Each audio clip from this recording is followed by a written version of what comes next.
هكتار ستنتجان 350 ميجاوات من الطاقة الكهربائية عن طريق استعمال التكنولوجيا الشمسية الحرارية.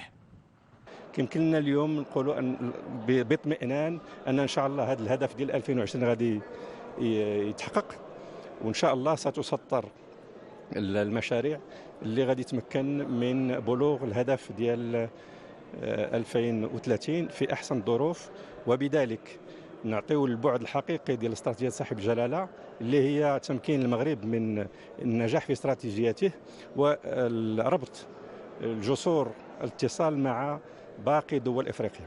لان نذكر باللي الطموح ديالنا ماشي هو فقط نكتفي بتنميه هذه الطاقات المتجدده في الحدود الوطنيه، ولكن العمل على ان القاره الافريقيه، وهذا من الادوار الاساسيه اللي بلادنا بغات تلعبها كفاعل اساسي في افريقيا، وكنعرفوا الخصاص اللي كاين في المجال الطاقي في افريقيا. وخير دليل على ذلك هي المبادره الملكيه اللي قام بها في اخر زيارته لنيجيريا بالاطلاق مبادره الانبوب الغازي اللي هو في الحقيقه مكمل لهذه الاستراتيجيات. مواصلة تنفيذ استراتيجية المغرب في مجال الطاقة تتميز بانفتاحها على التكنولوجيا العالمية مع إشراك المقاولات والأطر المغربية.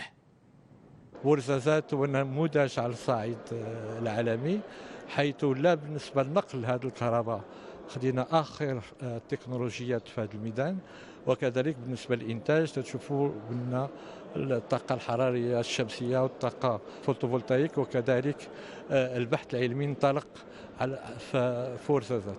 بالنسبة للطاقة الريحية إن شاء الله نفس الشيء، فالأهداف توصلنا لها. واستكمالا لمكونات المركب انطلق تشغيل تشييد نور 4 والذي يعتمد على التكنولوجيا الضوئية لإنتاج الطاقة الكهربائية بكيفية مباشرة انطلاقا من أشعة الشمس عبر الخلايا شبه الموصلة.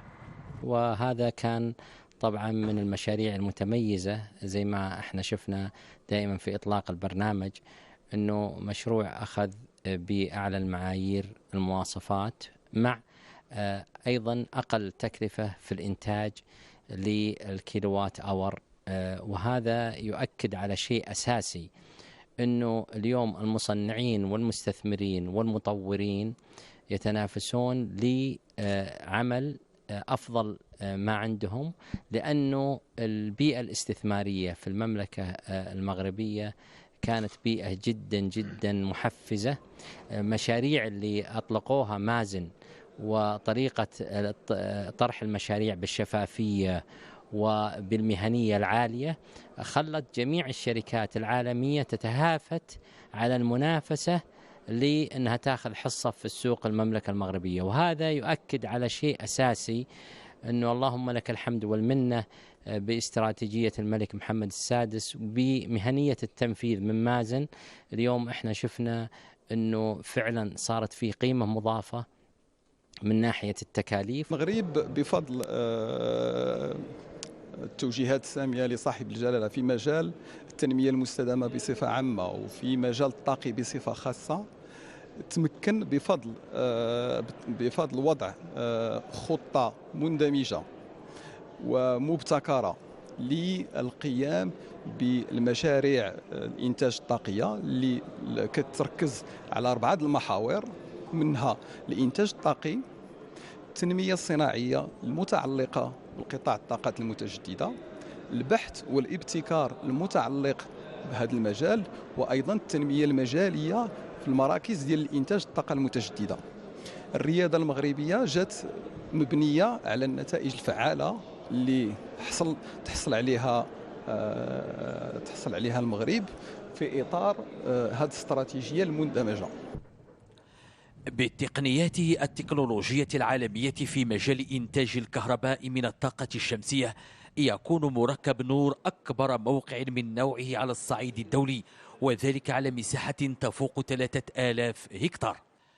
وقد رعي في إنجازه الاحترام التام للمعايير والمواصفات الدولية في الحفاظ على البيئة والتزام المغرب خفض انبعاثات الغازات الدفيئة وتحقيق هدف بلوغ إنتاج 52% من الحاجية الوطنية بواسطة الطاقات النظيفة في أفق سنة 2030. هي إنجازات ضخمة تتحقق على مستوى إنتاج الطاقة أكسبت المغرب مزيدا من الثقة للعمل على بلوغ أهداف الاستراتيجية التي حددها صاحب الجلالة الملك محمد السادس نصره الله، والتي تنص على أن تشكل الطاقات المتجددة 42% من مجموع الإنتاج الوطني للطاقة في أفق 2020. عبد الرحمن الهلالي. في الثاني من شهر نوفمبر من سنة 2009 تم تقديم المشروع الضخم والفريد على المستوى العالمي لإنجاز مركب مندمج للطاقة الشمسية نور ورزازات. الحفل الذي ترأسه صاحب الجلالة الملك محمد السادس كان انطلاقة لتحقيق برنامج طموح للاستفادة من الموارد الطبيعية للمملكة وحماية لبيئتها، ولضمان متابعة مباشرة وحسن إنجاز مختلف مراحل هذا المشروع تم إحداث الوكالة المغربية للطاقة المستدامة. ومنذ البداية عبرت أزيد من 200 مقاولة عن رغبتها في المساهمة في أشغال الإنجاز، وخلال فترة وجيزة تم تهيئ الظروف الملائمة للتنفيذ الفعلي لهذا المشروع، فتم التوقيع على اتفاقيات الإطار المؤسسات الكفيل بحسن التنفيذ في أحسن الظروف، وهي الخطوات التي حظيت بمتابعة مستمرة من العاهل الكريم. مشروع بمواصفات متميزة على الصعيد العالمي، مما جعله محط اهتمام من أكبر الشركات والأبناك الدولية التي عبرت عن رغبتها في المساهمة في عملية التمويل ومراحل البناء لتنطلق أشغال الإنجاز والتي تطلبت 30 شهرا. أشغال ساهمت فيها كفاءة مغربية، كما كان لها وقع على التنمية المحلية لإقليم ورزازات. وفي شهر نوفمبر من السنة الماضية بدأ الشروع في الاستغلال الرسمي للمحطة الأولى من المركب الشمسي نور ورزازات خلال حفل ترأسه صاحب الجلالة الملك محمد السادس ليعطي جلالته أيضا انطلاقة بناء محطتي نور 2 ونور 3 اللتان ستساهمان في تعزيز الريادة التكنولوجية للمملكة في مجال الطاقة الشمسية الحرارية، ويؤهلان المركب نور ليكون أكبر موقع لإنتاج الطاقة الشمسية في العالم. أشواط مهمة قطعها برنامج إحداث مركب للطاقة الشمسية بمواصفات وتقنية عالمية، وذلك في إطار الاستراتيجية الطاقية الوطنية التي تتبنى رؤية واضحة لتشييد محطات للطاقات المتجددة في مختلف مناطق المملكة، وهو ما سيمكن المغرب من تحقيق قراره الإرادي برفع حصة المصادر المتجددة في الباقة الكهربائية الوطنية من 42% في 2020 إلى 52% في 2030. بعث صاحب